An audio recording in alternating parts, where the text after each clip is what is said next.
মুজিব পরিবার এরাই সকল সম্পত্তি দেশের মালিকানা দেশের জমিদারি নিয়ে নিয়েছিল। নতুন করে যদি কোনো জমিদারি প্রথা, নতুন করে কোনো স্বৈরাচার ফ্যাসিস্ট চাঁদাবাজ তৈরি হয়, তার বিরুদ্ধে আমাদের লড়াই করতে হবে, তার বিরুদ্ধে কথা বলতে হবে।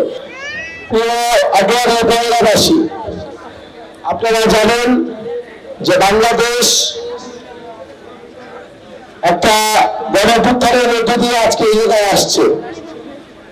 এই গণঅভ্যুত্থানের পরে আমাদের প্রত্যাশা যে দেশটাকে আমরা নতুন করে গড়ব, একটা বৈষম্যহীন ইনসাফের ভিত্তিতে, সম্প্রীতির ভিত্তিতে আমরা এই বাংলাদেশটাকে গড়ে তুলব। চাঁদাবাজি সন্ত্রাস মুক্ত একটা দেশ হবে। এই লক্ষ্যে এই গণঅভ্যুত্থানে যারা যে সকল তরুণরা আমরা নেতৃত্ব দিছিলাম, তারা মিলে এই নতুন রাজনৈতিক দল জাতীয় নাগরিক পার্টি, যেই পার্টি আপনার কথা বলতে চায়, সাধারণ জনগণের কথা বলতে চায়, অন্যায়ের বিরুদ্ধে, জুলুমের বিরুদ্ধে, ইনসাফের পক্ষে রাজনীতি করতে চায়।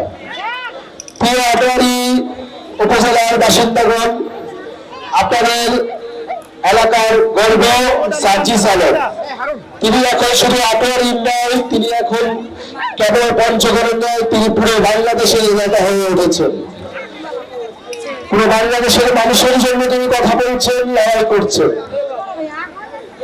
এবং আমরা জাতীয় নাগরিক পার্টি সার্জিস আলমের উপরে একটি গুরুত্বপূর্ণ দায়িত্ব দেওয়া আছে যে পুরো উত্তরাঞ্চলকে উনি সংগঠিত করবেন। আপনারা জানেন যে উত্তরাঞ্চলের মানুষ, উত্তরবঙ্গের মানুষ নানা বৈষম্য এবং অবহেলার শিকার বাংলাদেশে দীর্ঘদিন ধরে।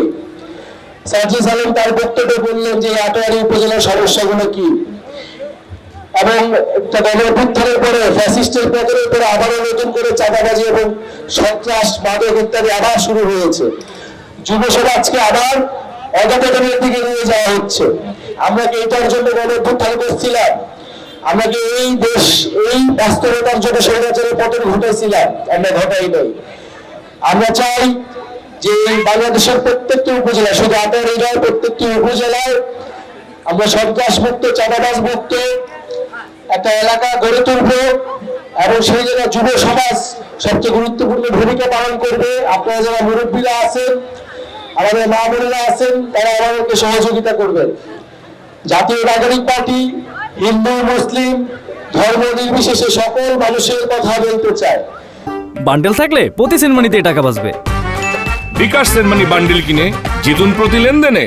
আমরা বিগত আমলে দেখছি যে আমাদের হিন্দু ধর্ম, আমাদের সনাতন ধর্মের ভাই বোনেরা অনেক নির্যাতিত হয়েছে, তাদের জমি দখল করা হয়েছে। আওয়ামী লীগ বারবার বলছে তারা অসাম্প্রদায়িক দল, কিন্তু তারা কখনো সনাতন ধর্মের মানুষের সাথে ইনসাফ করে নাই। করছে? করে নাই। তারা বারবার জমি দখলের শিকার হয়েছে, কোনো বিচার পায় নাই। আমরা চাই এই নতুন বাংলাদেশে তারা ইনসাফের ভিত্তিতে, সম্প্রীতির ভিত্তিতে আমরা একসাথে এই বাংলাদেশে বাংলাদেশী হিসেবে, নাগরিক হিসেবে সকল সুযোগ সুবিধা পাবো। আরেকটি কথা বলতে চাই যে আপনারা দেখছেন যে এই যে হাসিনা সরকার, যে হাসিনা সে নিজে তার দলের নেতা কর্মীদের পালায় গেছে দেশ থেকে। তার পরিবার এবং যারা লুটপাট করছে, একটা দলের মধ্যে কিছু মানুষ লুটপাট করে অনেক বেশি বড়লোক হয়েছে, অনেক বেশি জুলুমবাজ হয়ে গেছে, তারাই কিন্তু আজকে দেশ থেকে চলে গেছে। তাদের সকল নেতা কর্মীকে তারা বিপদে ফেলায় দেশ থেকে চলে গেছে। এইটা কোনো দলের নেতা হইতে পারে না।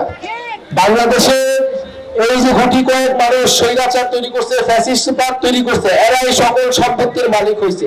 এই একটা মাত্র পরিবার, মুজিব পরিবার, এরাই সকল সম্পত্তি দেশের মালিকানা দেশের জমিদারি নিয়ে নিয়েছিল।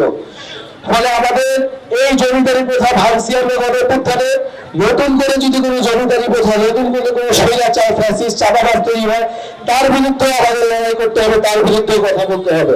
এবং এই লড়াই, এই সংগ্রাম আমাদের অবশ্যই আটোয়ারী উপজেলা থেকেই শুরু করতে হবে। আবারও আমরা বাংলাদেশে যাতে নতুন করে কোনো ভয়ের সংস্কৃতি আমরা তৈরি না করি। যদি কোনো অন্যায় দেখেন, যদি কোনো জুলুম দেখেন, আপনাদেরকে প্রতিবাদ করতে হবে, দাঁড়ায় কথা বলতে হবে। আপনাদের এলাকার নেতা সার্জিস আলম পুরো গণঅভ্যুত্থানের নেতৃত্ব দিচ্ছে, বাংলাদেশের মানুষের পক্ষে কথা বলছে। মানে আটোয়ারী উপজেলার প্রতি বাংলাদেশের মানুষ কিন্তু তাকায় থাকবে যে এই উপজেলা কত ভালো চলে, এই উপজেলা কত শান্তি এবং কত প্রতিবাদ থাকে এই উপজেলাতে। আপনারা কি সেই প্রতিবাদ চাইতে পারবেন? সার্জিস আলমের সাথে থাকবেন আপনারা?